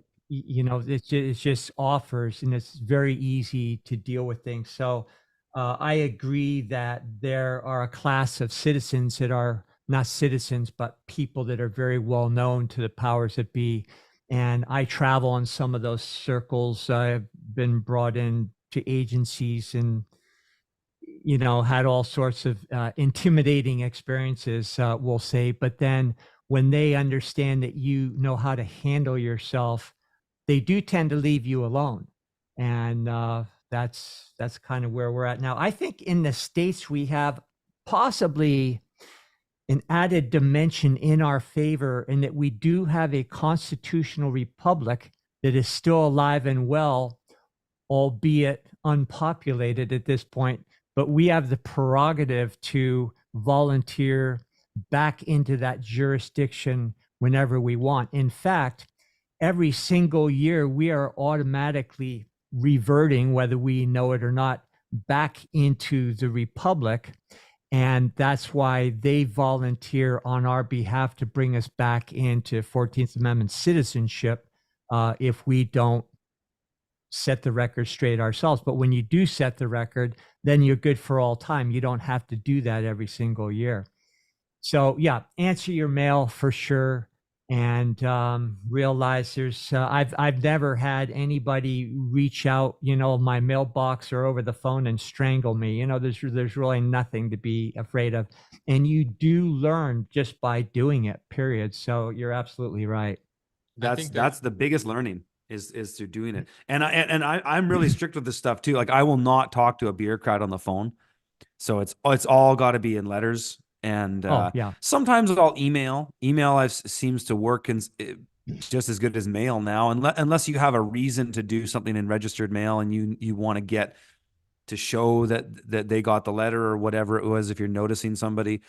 But yeah, I just do everything in writing, and I just take the time, and I don't stress about it. And yeah, they don't really come at me for anything anymore. I mean, at the same time, I'm not out blabbing oh, I know how to not pay your taxes. You know what I mean? Like you don't go out and just do that. I think it's like that proverbial scene in the Matrix #2 where he has a standoff with the big robot. And it's like, look, the robot says to Neo, he's like, look, you guys can pull people out of the Matrix. You pull them out one at a time. It's fine. You go and you start waving the flag around and trying to wake up all these sheep. We're going to destroy you.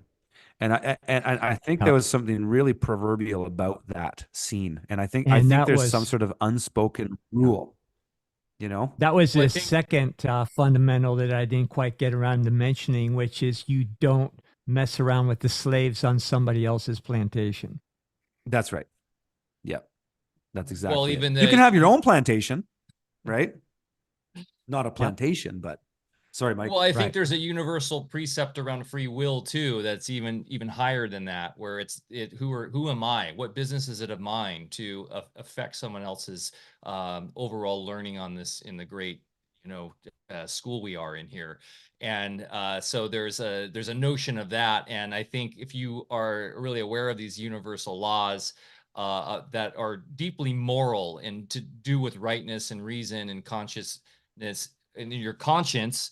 And you, as you were saying, alluding to Curtis, in terms of they're not going to mess with us, I think that's in the end what it comes down to is if you are a moral person living with your rightness and reason and doing the effort, it requires effort to learn and to do what's right, then you are going to be able to, even if you mess up on the paperwork, as long as you're doing it morally and correctly, you can fix it. And that's just a precept in law. It's understood, right? Yep. And they have to go about that as well. They'll do everything in their power to trick you into contracting with them. But if you don't contract with them and you don't go with their offers, you're not going to go down the path that we've seen some of the freedom health people do, and were supposedly been assassinated or faked their assassination. Because they were specifically poking at the beast for their own benefit, for their own profit. Yep. Right. Exactly. You know, one of the guys I learned a lot from, I won't say his name because he likes to stay private, but he had this analogy to me of imagine the Titanic sinking. Okay, and there's a series of lifeboats on the Titanic, and it's going down, and it's going down relatively slow, but you can see it going down. It's a big ship, and this is an analogy for where we are in sort of the Western Empire, is that it's all going down. But he says if we all rush the lifeboats, there's going to be too much chaos will ensue, and then a lot of people will just die anyways. And so you have to just get people onto the lifeboats in single file, one at a time. And I think it's a great analogy for understanding the law and communicating that with people, is that when people learn things like, you know, the big red pill for most people who get into law is the straw man, you know, and then they go, whoa, you know, it's crazy. And it's like anybody who becomes, say, like a born again Christian, they're often the most sort of outspoken and sort of, you know, what's the word? Just what's the word I'm trying to look for? Exactly. Thank you. Yes. Evangelical. And just want to evangelize everybody and so on and so forth. But then it's the people who have been doing it for a long time, kind of have a bit more patience and, just are willing to go in the long haul. And that's what it is, because you learn these things and you go, oh, we need to do this tomorrow, you know, and everybody who got woke or awakened over COVID, a lot of people are in that state still because, you know, guys like Bear, you know, you've been at this stuff for way longer than I have, probably 20 years longer than I have, but I've been at it for at least 10 now, is that you kind of get to this point where you see the New World Order, you see what they want to do, and it is a long haul. And when you actually listen to what they promote, the books they write, they only want willing participants. I've put this, they want the acolytes. They want the sort of true believers in their cult. And I put this challenge out I'll say it here too to people. Show me a document from the New World Order, whether it comes out of the Council on Foreign Relations, any of these documents that these guys publish, even novels that some of the psychologists have written and so on and so forth. Show me a document or a book where they really talk about rounding people up in the country. I just don't see it.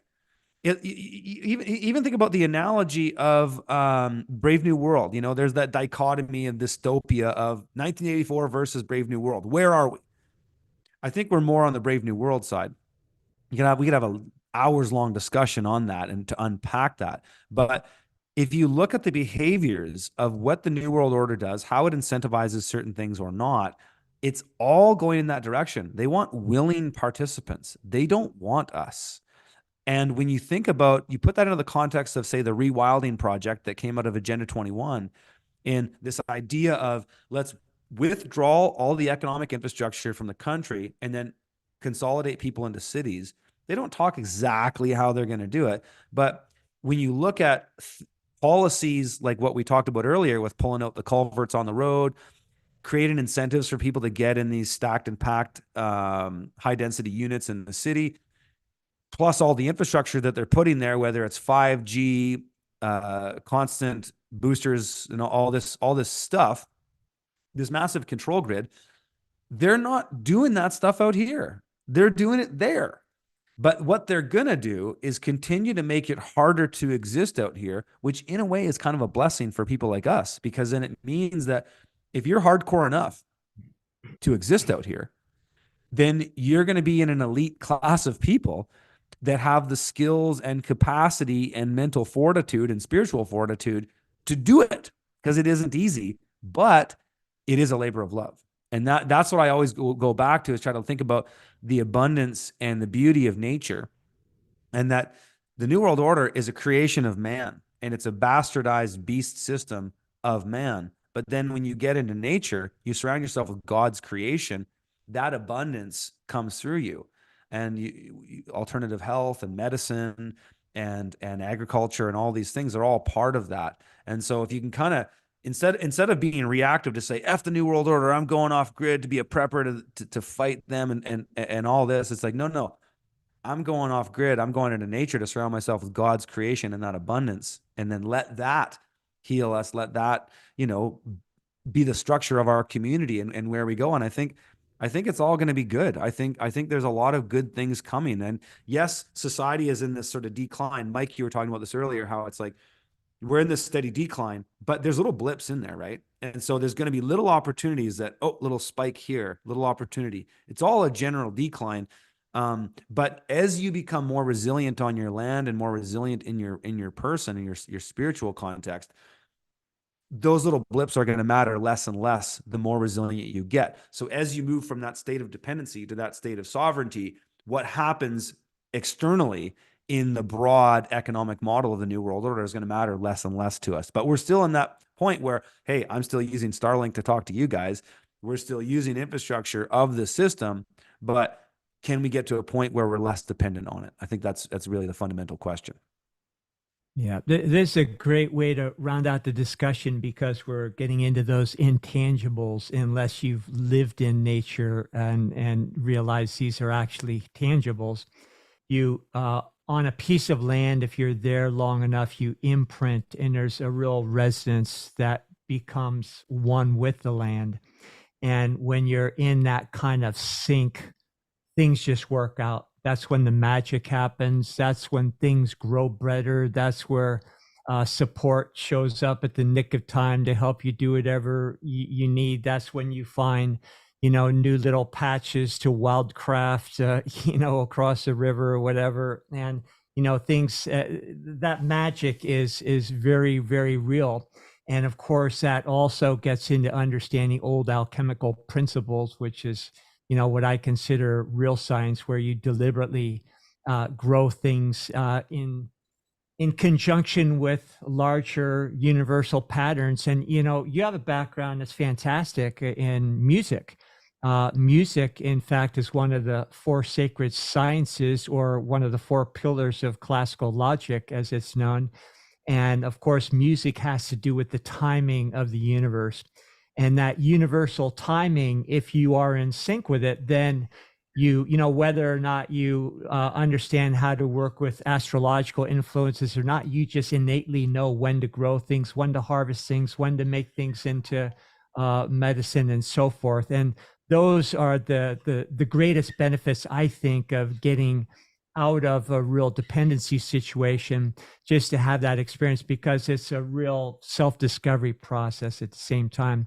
And it just, the rewards are uh, incalculable. They're just, it's a wonderful experience. Can I tag one thing on that? I think you Yeah. engage more with the elementals, because when you're in the city and the suburbia, you're completely out of tap with that element of nature, which is, you know, obviously the great alchemists understood this. So when we are concerned with the machinations of the technological systems creating fire and flood, well, we can combat that through our own spiritual powers. I truly believe that. And that's the one thing I think we fear the most here still, and it's palpable: fires. We're literally dealing with that in an insane way this summer, and I'm spending more of my spiritual energetics while I'm on the land, getting in touch with that elemental specifically, so that when the fire beast tries to come again, controlled by them, well, it's not a beast, it's just an elemental, we will have an interface with it like they don't understand, because they can't tap into that power, because they are completely separated from it. So I know that sounds kind of woo-woo and out there, but that is the powers you get when you're on the land, when you're tapping into the water, right? And understanding all this. We had an amazing person on Alfacast last week, Raymond Grace, who literally heals water through his internal power on people's land. That's real stuff, right? Yeah. And so I just wanted to bring that forth, because it's just really, we are the ones that have the power. And so if anything today, you guys listen to this, is to be motivated to get out of the city or the suburbs or wherever you're at to find land, is understanding it's fun, it's empowering, and it's going to really make your life so much more interesting and creatively inclined. And there's no one that's smarter than I know than like the farmer homesteader in terms of classical philosophy and reading and doing all that, because you end up having a lot more time on your hands to do that than being in the 9 to 5 kind of rat The race. grind. Yeah, the rat race, exactly. And that's the thing that, yeah, just getting into nature is really changes your whole perspective, and things kind of present to you. I can't tell you how many times I've just had so many moments of serendipity where everything just lined up. And not to say that those experiences can't be had by anyone anywhere. They certainly can. But there's something so mystical about being in that arena, or that area of nature, and just being surrounded by that abundance. And one thing on music I will say too is, kind of make it even a bit more macro and esoteric, but I'm a total jazz head. Like, I'm just super into jazz and even modern jazz. There's something for me in my mind that brings me to a state of a more mosaical understanding of how things are, when I can listen to music and listen to something that's fairly complex. Because I kind of geek out on jazz. Like, I'm not into Peter Brotzman, where it's just blah, just crazy noise, but I do like interesting chord progressions. And there's something that's so, for my brain, and I try to imbue this with my kids too, and try to bring them up around interesting music, is that it's kind of like this old idea of you are what you eat. And so your brain responds to things that are more complex, and it makes you, it feeds your brain. So, and there's even been studies on this that are, you can point, and it's even common sense. I mean, just think about this garbage hip hop pop music that people listen to today that all sounds the same. It literally makes you stupid. And so does everything that the New World Order puts out in the form of entertainment or propaganda, makes you stupid.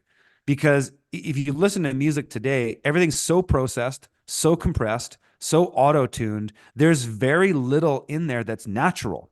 But then you listen to jazz recordings, whether they're new or old, listen to, upright bass, acoustic instruments. I find acoustic instruments are just so much more acoustically interesting and dynamic, that you listen to that kind of music, you listen to those chord progressions. It isn't just, oh, this is a happy song. Oh, this is a sad song. You get into dominant chord progressions that are actually interesting, and the harmony is complex.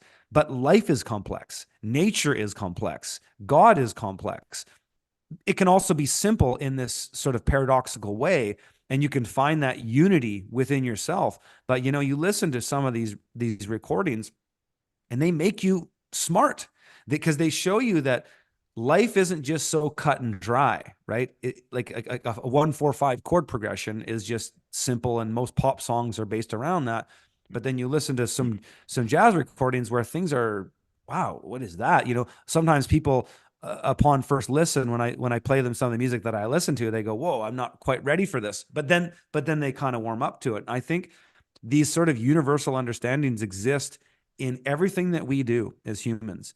And the more you surround yourself with interesting, complex things that aren't just so cut and dry, because I think the New World Order would like it to be that everything is black and white.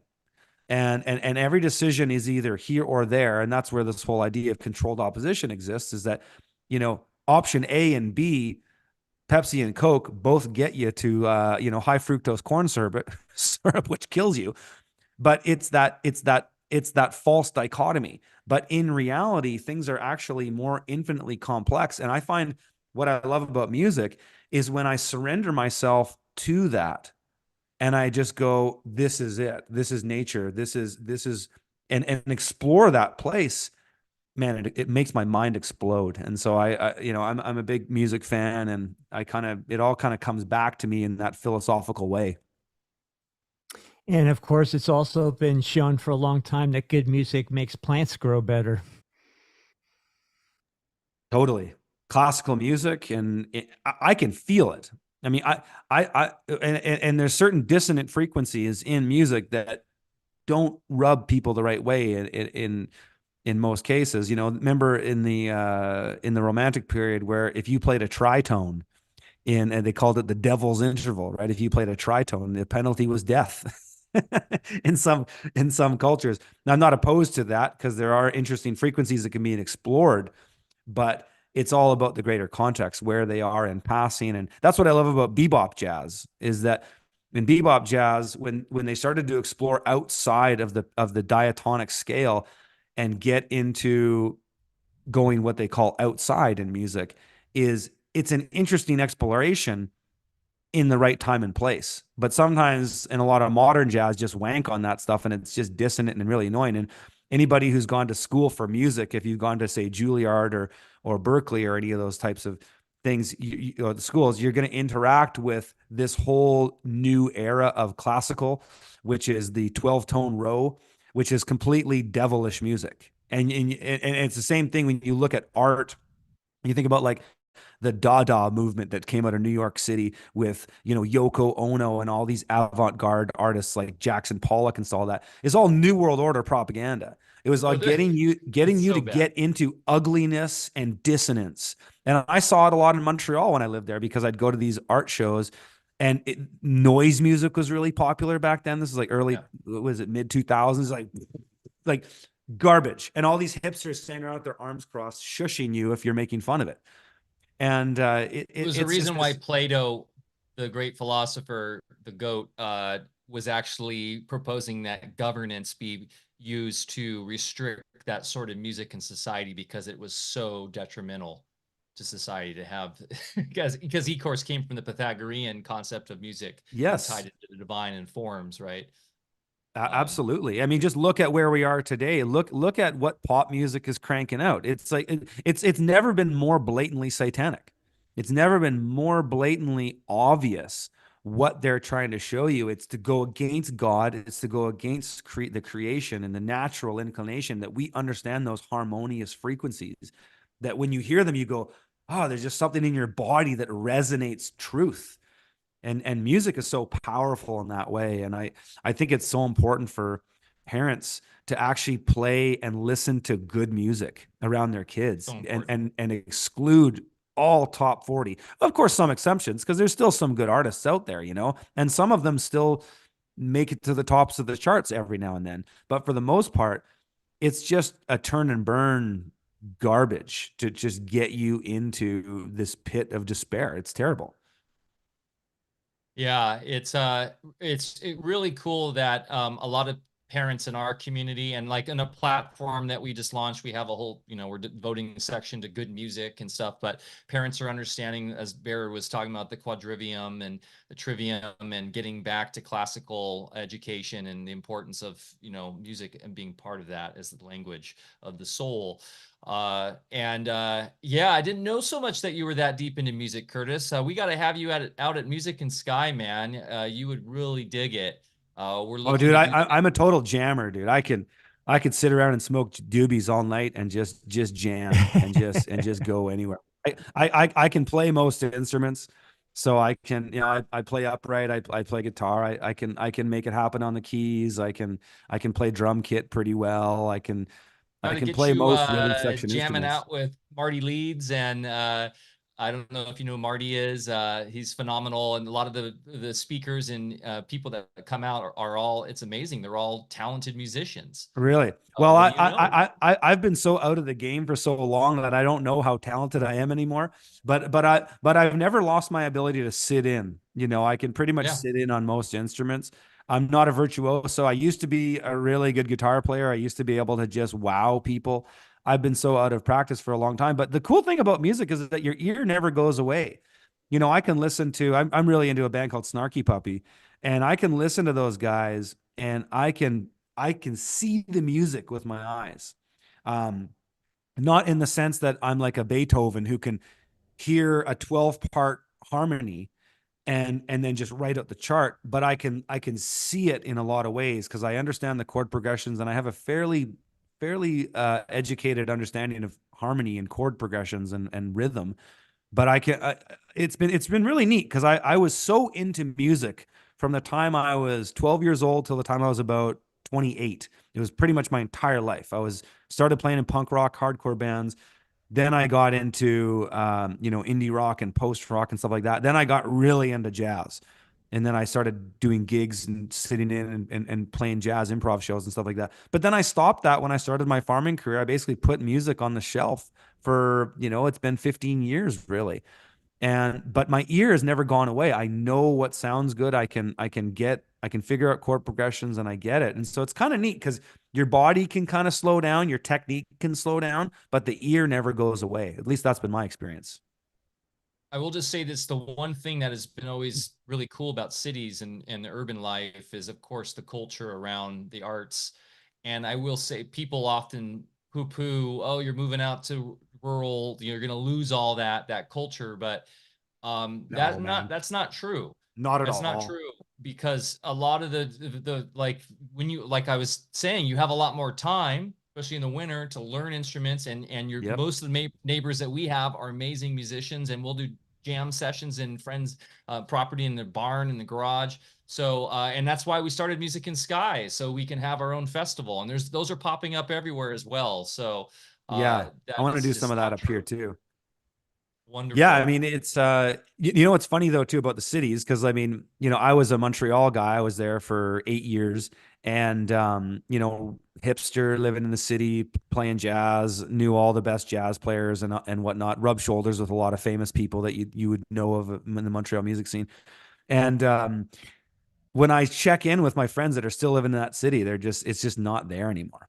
Like after Yeah. COVID, it's done. Okay. Like the whole cultural phenomenon, because Montreal used to be a pretty exciting city. Have you guys ever been there? But Oh, it's a fun it's place. done. Like Used to be.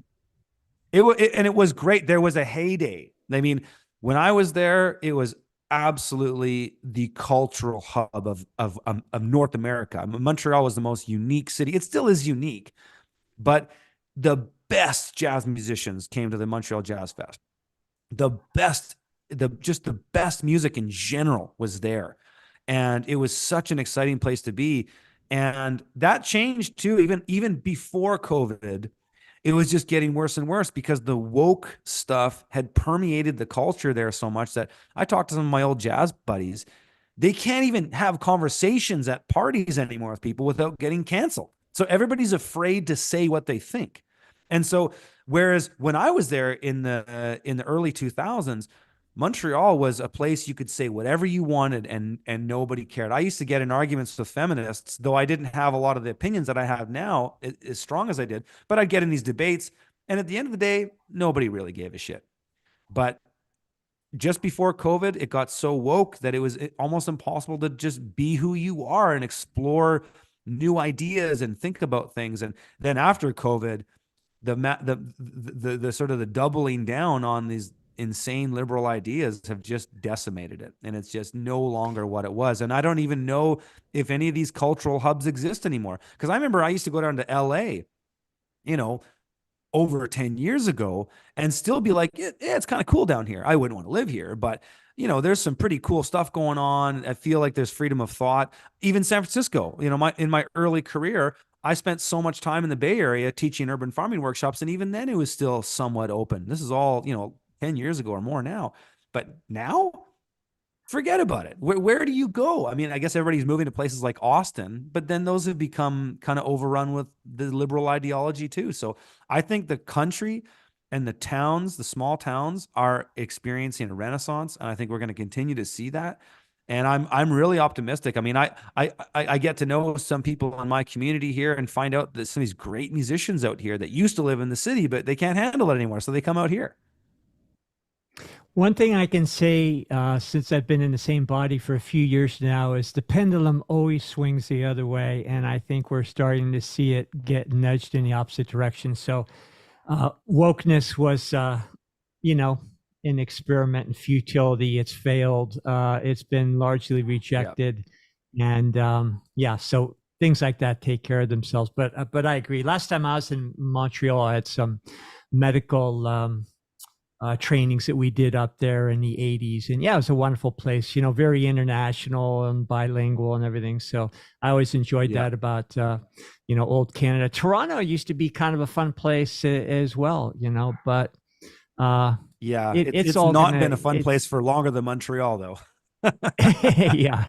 Yeah. My family, a lot of my family are from Toronto. It's been a great discussion. So any final thoughts that we haven't already brought up? And then also, we want to make sure that everybody has all your contacts, you know, links to find all your great work. Totally. Hey, well, you know, I love talking to you guys.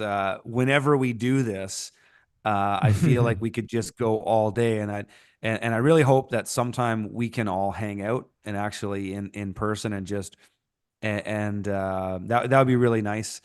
Yeah, right now, freedomfarmers.com, best place.